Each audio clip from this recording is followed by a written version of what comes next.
All right students, دوسرا اہم پہلو جو عباسی خلیفہ عبداللہ الصفا کے دور کے اہم واقعات کے سلسلے میں تھا، وہ تھا اس کے دور میں بغاوتوں کا انسداد، کس طرح سے بغاوتوں کا جو خاتمہ کیا گیا۔ پہلے ہم دیکھتے ہیں کہ کن ایریاز میں بغاوتیں ہوئیں۔ سب سے پہلے اہم جو بغاوت ہوئی بخارا اور خراسان کے ایریاز میں ہوئی۔ وہاں ابھی بھی اہل بیت سے محبت رکھنے والے لوگ موجود تھے۔ امیر ان کے مشہور بسام بن ابراہیم نے بغاوت کی، لیکن الصفا نے اپنے اہم خازم بن خزیمہ کو اس کے سدباب کے لیے روانہ کیا، اور جو ہے بخارا اور خراسان کو عباسی حکومت کے دائرہ کار میں لایا گیا۔ موصل کے لوگوں نے بھی بغاوت کر دی تھی۔ انہوں نے ان کی بغاوت کے خاتمے کے لیے عبداللہ الصفا نے اپنے بھائی یحییٰ بن علی کو بھیجا، جنہوں نے لوگوں سے بعد میں گفت و شنید کر کے اور پھر جہاں پہ ضرورت پڑی جنگ کرنے کے بعد جو ہے عباسی خلافت کے دائرہ کار میں موصل کو لے کر آئے۔ شام کا ایریا بہت زیادہ بنو امیہ کے تاثر میں، بنو امیہ کے زیر اثر رہا۔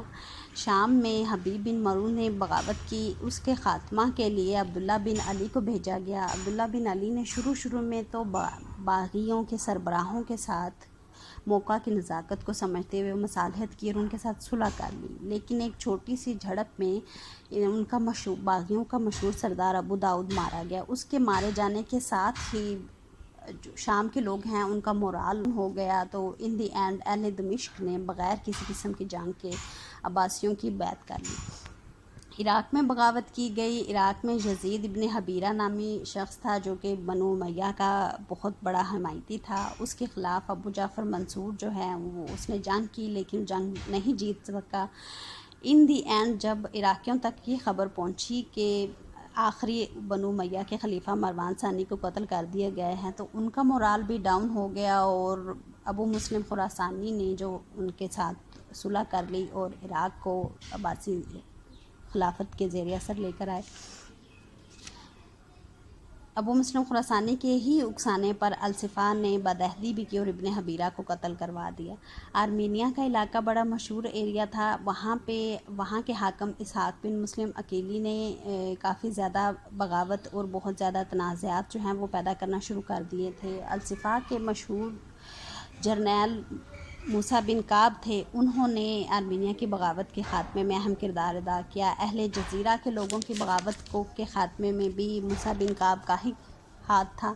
ماورا النہر کا ایریا جو ہے اسٹوڈنٹس، آج کل کا سینٹرل ایشیا جس کو ہم ازبیکستان، تاجکستان کہتے ہیں، اس کو کہتے ہیں۔ عربی میں اس کو ماورا النہر کہا جاتا ہے۔ وسط ایشیا یا سینٹرل ایشیا کی جو 6 ریاستیں ہیں ان کا بہت سارا حصہ۔ اب ماورا النہر کی بغاوت کو ابو جعفر منصور اور ابو مسلم خراسانی جو ہے اس نے ختم کیا اور عباسی خلافت کے جو ہے زیر تحت لے کر آئے۔ ایک اہم بغاوت جو بنو عباس کے پہلے خلیفہ کے خلاف جو ہے وہ اٹھتی رہی، وہ تھی خوارجیوں کی طرف سے۔ خوارج کا مکمل خاتمہ کرنے کی بھرپور کوشش کی گئی۔ خوارج خود بڑے نڈر اور جنگجو قسم کے لوگ تھے، اور کیونکہ ان کی پولیٹیکل فلسفی عام مسلم فلسفر سے بڑی ڈیفرنٹ تھی، اس لیے انہوں نے مکمل جو مقابلہ کیا بنو عباس کا، لیکن ان دی اینڈ جو ہے ان کا وقتی طور پہ جو ہے خاتمہ کر دیا گیا تھا۔ اب ہم عبداللہ الصفا کے دور میں کی جانے والی فتوحات اور اہم مہمات جو سلسلے میں کی گئی ان پہ بحث کرتے ہیں۔ عبداللہ الصفا کے دور میں سب سے پہلے اہم جو مہم ہے جس کا ذکر کیا جاتا ہے وہ ہے سندھ پر قبضہ کیا گیا۔ سندھ پر قبضہ کے سلسلے میں عبداللہ الصفا نے اپنے مشہور جرنیل موسیٰ بن کعب کو سندھ کی مہم سر کرنے کے لیے روانہ کیا۔ وہاں پہ موسیٰ بن کعب نے وہاں کے جو بنو امیہ کے حمایتی جرنیل منصور کو شکست دی، اور اس کے بعد جو ہے سندھ کے ایریاز کو مکمل طور پہ عباسی خلافت کے تحت لایا گیا۔ ایک اہم فتح کی گئی عبداللہ الصفا کے دور میں ترکستان کے سلسلے میں۔ ترکستان کا ایریا چائنا کے قریب اور سینٹرل ایشیا کی کچھ ریاستوں پر ہی مشتمل ہے۔ اس میں چھوٹی چھوٹی ریاستیں تھیں، چاچ، فرغانہ، ختن، اس طرح کی یہ چھوٹی چھوٹی ریاستیں جو ہیں وہ اپنا دفاع خود نہیں کر سکتی تھیں، تو ان کے لیے اپنے دفاع، اور وہ عباسی سلطنت کے بڑھتے ہوئے اثر و رسوخ کو اپنے لیے خطرہ سمجھتے تھے، اس لیے انہوں نے ہیلپ لی چائنا کے شہنشاہ سے جس کا خطاب جو ہے خاقان چین بھی ہے، اس سے کہ آپ ہماری مدد کریں. تو فرغانہ اور اس کے علاوہ وہ چھوٹی چھوٹی ریاستیں ایک دوسرے سے بھی مختلف تنازعات میں الجھی رہتی تھیں.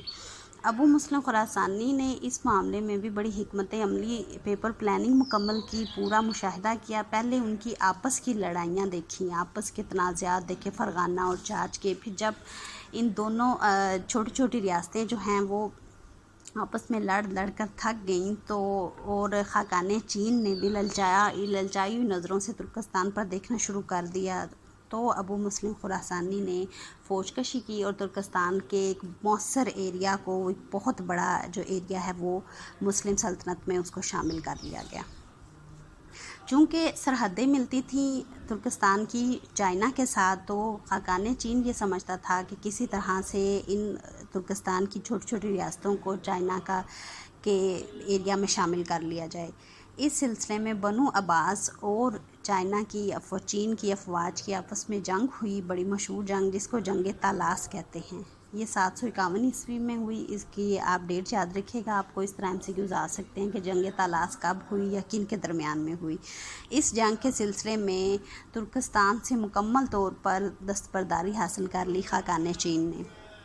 رومیوں کے پورا اہل روم کو مکمل طور پہ تو ختم نہیں کیا جا سکا، کیونکہ یہ ایک بہت بڑی سلطنت، بہت بڑی پاور تھی اپنے دور کی. البتہ جو سرحدی تنازعات دن بدن بڑھ رہے تھے، وہ عبداللہ الصفا کی مصالحت کی کوششیں اور مہم جوئی جو مکمل طور پہ کی گئی سرحدی ایریاز میں، اس کی وجہ سے کافی حد تک کم ہو گئے. رومیوں نے سرحدوں پر بار بار چھوٹے چھوٹے جو تنازعات تھے اور چھوٹی چھوٹی جو لشکر کشی تھی وہ کرنا چھوڑ دی. تو یہ کچھ ایریاز تھے جو عبداللہ الصفا کے دور میں فتح کیے گئے. سندھ، ترکستان، چین، کچھ رومیوں کو کافی حد تک جو ہے پیچھے دھکیل دیا گیا. تو یہ بہت بڑی ڈیولپمنٹ تھی عبداللہ الصفا کے دور کی.